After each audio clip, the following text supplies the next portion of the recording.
Friends, welcome to Word on Fire Catholic Ministries. Word on Fire is an apostolate dedicated to the mission of evangelization, using media both old and new to share the faith on every continent and to facilitate an encounter with Christ and His Church. The efforts of Word on Fire engage the culture and bring the transformative power of God's Word where it is most needed. Today we invite you to join Bishop Robert Barron as he preaches the gospel and shares the warmth and light of Christ with each of us. Peace be with you. A wake-up call, a warning light on the dashboard of your car, a pain in your chest that makes you gasp for air. I'm talking here about things that get your attention. Friends, keep all these in mind as we move through our gospel for today. The strange parable of the crafty steward. Because I think this story is all about sitting up and taking notice. It's all about waking up from spiritual slumber and being summoned to spiritual attention. The whole idea, I know, might strike us today as a bit bizarre. I mean, sure, we can get motivated to action when it comes to our cars. Your car suddenly in danger, you're going to move, you're going to act. About our bank accounts, if you thought you were losing money rapidly, you would take action. About our physical well-being, you have that pain in the chest, you have some strange seizure, well, you're going to act, you're going to move. But the spiritual life? Don't we sort of think that more or less takes care of itself? You know, God is love, all is finally right with the world. I don't have to really fuss too much about my spiritual life. I don't know. You'd never get that from reading the gospel. Here's a question posed one time by an old professor of mine. What's the difference between a priest and a doctor? Well, there's really no comparison. One deals with matters of life and death. The other is just concerned with the health of the body. Take you by surprise? We tend to think, well, who's more important than a doctor that takes care of your physical health? Soul doctor might be more important. Someone that takes care of your spiritual well-being. You know, for centuries, really up until very recent times, people took the spiritual order with utmost seriousness. And you know what? They were right. How should we think about the spiritual? Well, don't think of it as something opposed to the material. It's something rather that's bigger than the material and which contains and contextualizes it. You know a line from St. Thomas Aquinas I've quoted to you before. Thomas says, the soul is in the body, but not as contained by it, but containing it. Think about that. The soul, you see, the spiritual is greater than the body. It contextualizes it. It includes it. Stretches beyond it. Why? Because the spiritual has to do with the eternal dimension. The spiritual now is what links us to God. And therefore, it's what goes beyond the merely passing, fleeting, evanescent world of space and time. And so, listen now, if anything, we should get worked up about the spiritual. If anything, we should be very concerned if our spiritual life is not in good shape. Now, Jesus' parable moves, as they often do, from the material order to the spiritual order. It's a very clever method. Jesus consistently uses it.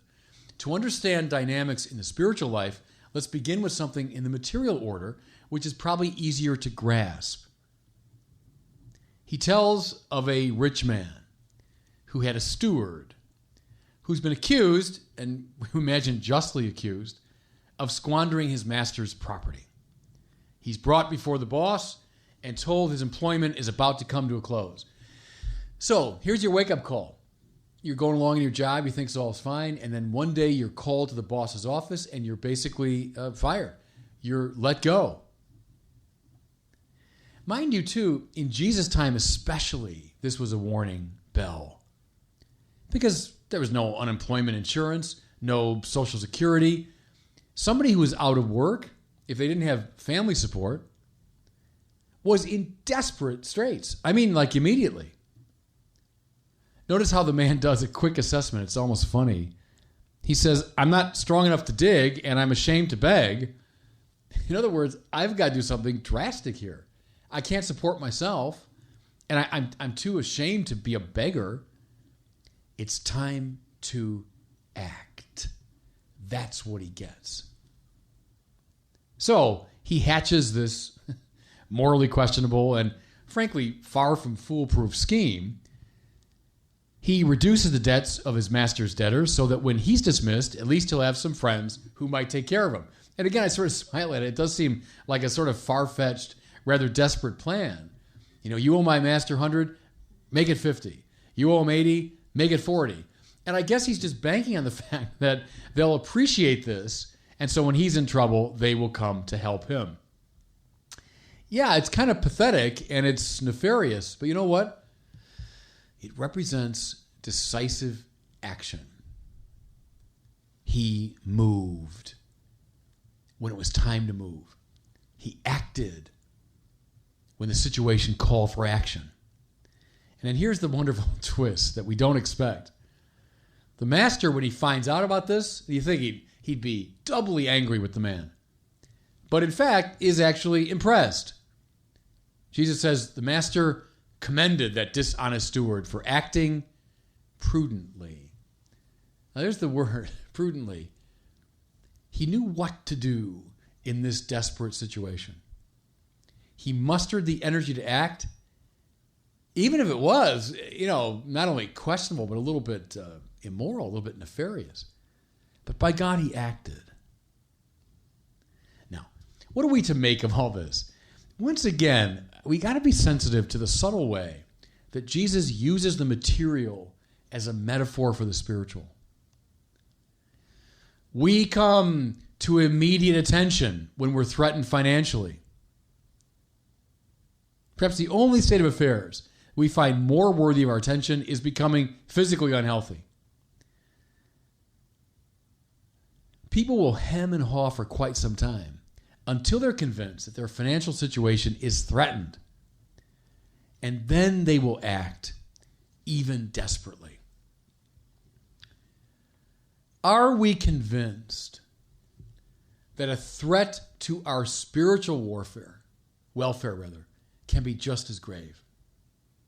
And are we willing accordingly to act? Can I suggest to you, friends, that's the question at the heart of this gospel. Are we convinced that a threat to our spiritual welfare can be just as grave, in fact, graver than threats to our financial well-being, threats to our physical health? And are we willing accordingly to act? What is a spiritual life all about? It's about our relation to God. The power which is here and now, creating the cosmos. The power through whom we have a link to eternity.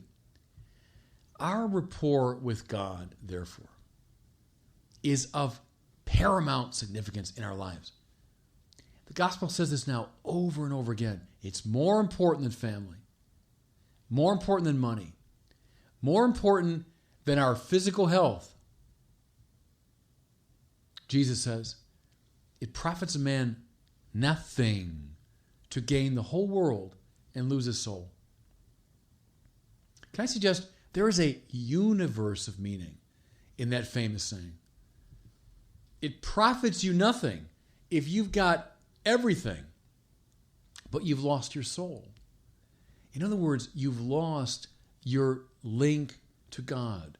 You've lost the spiritual dimension. See, look at it this way. As I mentioned, the spiritual is what contextualizes everything else in your life. If you have money, your spiritual consciousness will tell you how to use it. You have a family, your spiritual consciousness will tell you how to relate to them. You have success or fame or pleasure, your spiritual consciousness will tell you what to do with them. Why do people get lost And you see it all the time. Talk to anyone involved in pastoral work. They get lost because they have all these worldly things, but they have lost their souls. Profits a man nothing to gain the whole world, but lose his spiritual consciousness that links him to God. The great virtue of the unjust steward is that he realizes his parlous situation and he acts. So listen now. Maybe someone listening to me, I don't know where you might be in your own life, where you might be in relation to God. Do you realize that your spiritual situation might be just as dangerous?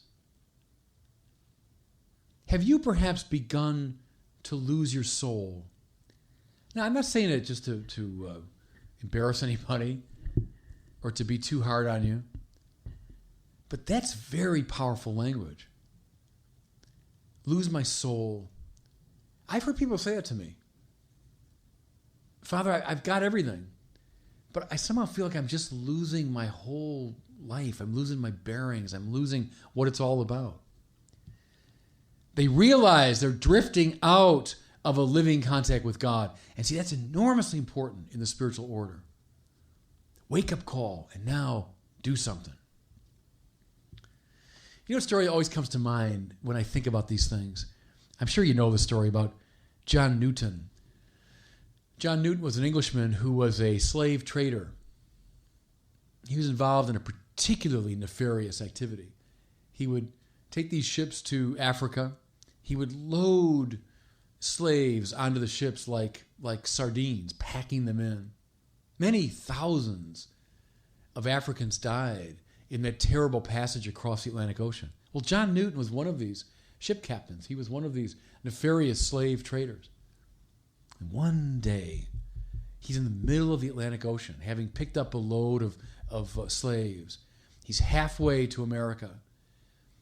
And he had this extraordinary spiritual insight that he was lost, that he had lost his soul, even though he had gained an awful lot financially from this slave trade. And he stopped the ship, he turned it around, he went back to Africa, and he released the slaves. We know John Newton today because he wrote a song that we all sing called Amazing Grace, How Sweet the Sound That Saved a Wretch Like Me. See, the great thing behind that song, the great thing about John Newton was, like the unjust steward, he had a wake-up call. He realized that he was in danger of losing his soul. And by God, he acted. Maybe it's time for you to act. Maybe some people listening to me right now have got everything that the world offers. Pleasure and money, honor, power. Maybe you've got all of it. But you've lost your way. You've lost your soul. Pay attention. Let the wake-up call sink in. Realize the danger you might be in. And friends, there's nothing more dangerous than losing the soul. And then, like that unjust steward, even if it means something desperate, something drastic, act now. Not tomorrow, not next week. Act now. And God bless you. Thank you for listening to this week's homily from Bishop Robert Barron. For more resources from Bishop Barron, please visit wordonfire.org.